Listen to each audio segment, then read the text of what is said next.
What's up, y'all? Give me a second here.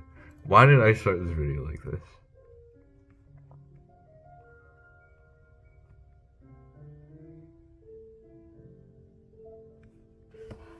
You know what?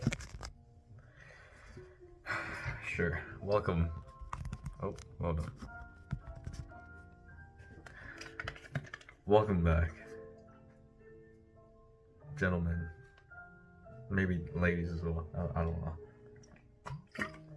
Whoever you are, welcome.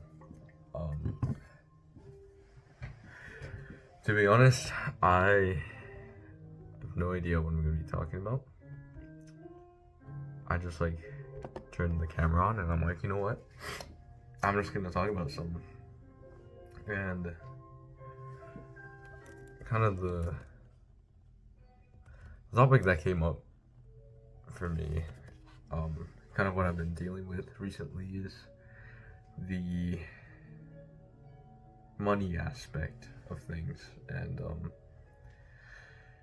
want to give you a little insight. So, money, very important. You know, I think it is something that a man should strive to have and something that they should have, but depends on how you look at it. So, for example, to be wealthy, I believe, isn't bad. It's just what comes with it. Because if you have a lot of wealth, then it's of course you're gonna want to be materialistic and buy a bunch of things because you have the money to do so. It's very hard to just not buy Rolex every other day or something, you know. And that's kind of where it gets to a certain point. Now, this does kind of clash with what the Bible says, because it says something about it's very hard for the rich man to enter heaven. It's harder to, it's easier, I think they explain, for a camel to go through the eye of a needle, the little hole. It's a very, very interesting comparison. And so I struggle a lot with trying to figure out that balance of chasing money, because I'm kind of in a tight point of needing it, but then also not making it an idol, you know. How do you do that? Well, I don't exactly know, you know, because it's a very new topic to me. But I think trusting in God, you know, it's the number one thing. Easier said than done, by the way. But just trusting, asking Him for wisdom, and I mean, there's no shame asking Him what you need, you know, because He is your provider. But they'll be please give me $6 trillion. You can't really do that, to be honest. But there's no shame in just asking, you know, I want to be wealthy, but I also want to be able to glorify you. You know, help me in a way to be able to do that. Which, I mean, shoot, I should pray that more often. But money is very important. Very, very important. It's the biggest thing you need to live. But I believe money isn't everything. And the reason I say that is because a lot of things play into action when it comes to getting money. For example, your happiness and your well-being have to go above money. Your relationship with God have to be above money. Family, you know, a lot of things go above money. Now, you can't really do a lot of those things without money. So you see the dilemma one person can have. But I've always believed that your well-being And the thing that you do to get money should be something that you love and also a priority more than like getting a lot of money, you know? I'm also sick, so I do apologize. That's like runny nose and everything, dusty looking. Oh, oh. Put you an example of why I think enjoying your job and like finding fulfillment in your job is more important than um, how much money you make. So, let's say you are a father, you're like married and stuff. Let's say you have a job that you don't really enjoy, and like like you kind of dread going to work every morning, but like you do because they pay you really good. Live a nice life with like a bunch of different um, toys. Like you have like cool cars and like a good house, and it's very lovely stuff. But your job sucks, and you have to kind of suffer through that in order to like be wealthy. Well, there's nothing wrong with that. But for me, I would not want that, because if you look at it in a more broad scenario, and I've experienced this myself, if you're frustrated with your job and you come home to like, sorry, I'm just changing the song. Yes, I need music while I talk. Okay, don't judge me. Do not judge. This is judge free zone. So, say you're frustrated at work. You had a really crappy day, and you're like so frustrated, like you're upset and stuff, and like you're not happy, and you come home with that like frustration, anger, upsetness, annoyance, and you portray that when you come in through the door, and your kids are running at you and stuff, and like things aren't working well, and like maybe there's like a bit of chaos in the house because you were gone for a while. How do you think you're gonna be able to come home after a horrible day of work and you don't feel that fulfilled and you just don't like it, but they pay you good? How do you expect to like come home with like love and calmness and like confidence and like openness to be able to balance the household, like, and like really love your family and like not bring all this burden down? Now, there isn't a perfect job, obviously. I'm not saying that you're gonna love your job all the time, but imagine if you had a job that you loved, that you find fulfillment and you feel like you're really just blessing people with the gift that God's given you, and you enjoy it. So you're feeling good and stuff, and you come home, same situation.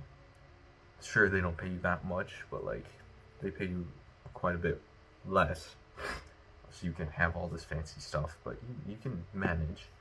And say you come home to like the same scenario, kids are running around, your wife's frustrated, like there's a bit of chaos in your house. Imagine you come in with so much love and like fulfillment from that job, and like you just come in with no like burdens, no nothing, and like, well, obviously you will have burdens, but not from the job. Like you just come home with love and calmness and confidence and openness. Like the whole environment of your house and the vibe of it like would change so much. Like it would just calm everything down, and I think that's a great thing that men can provide, which is like sturdiness and like standing your ground, being grounded, rooted in Christ, and like grounded in him, and like just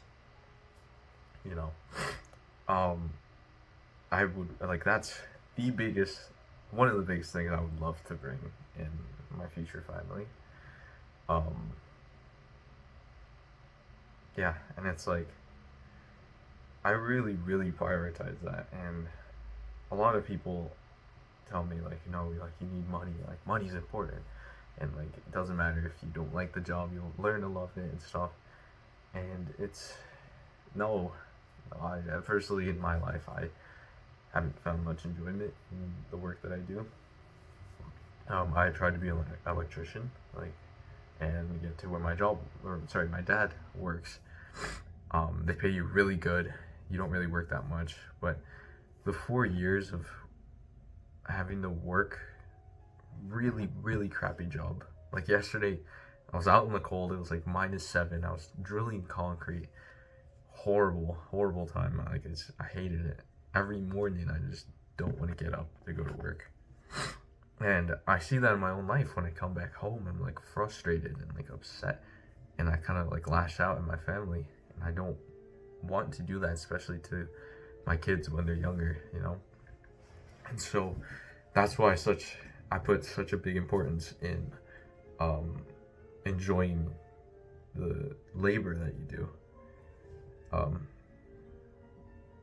Yeah, like there's a lot into it. Like there's a purpose, there's your God-given gifts and stuff, which I haven't figured out yet, but I want to kind of give you this insight of like it's not all about money.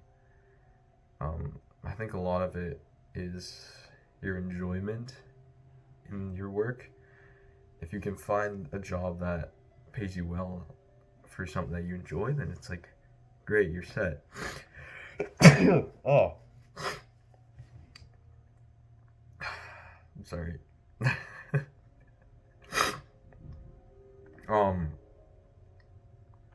What was I saying? Yeah. Enjoyment in your work, fulfillment in your work, I think you should try and prioritize. I could be wrong, but I'm very set, especially for my life, and believing that, and like also, there's a lot of like evidence, especially with that example that I put.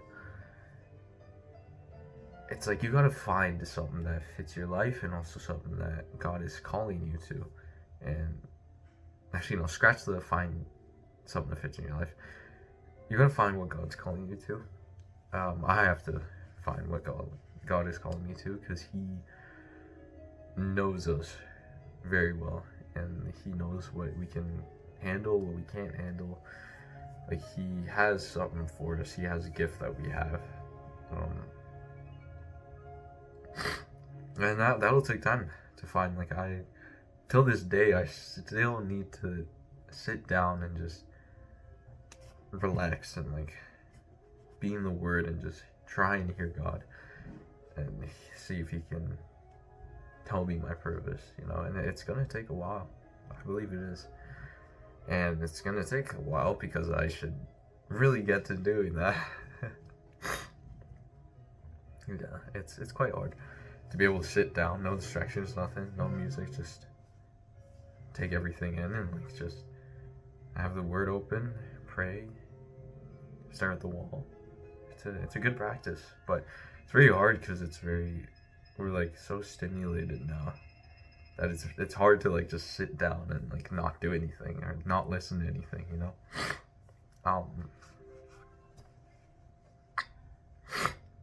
Yeah, no, most importantly, just try your absolute hardest to be in the Word and just learn to grow in God.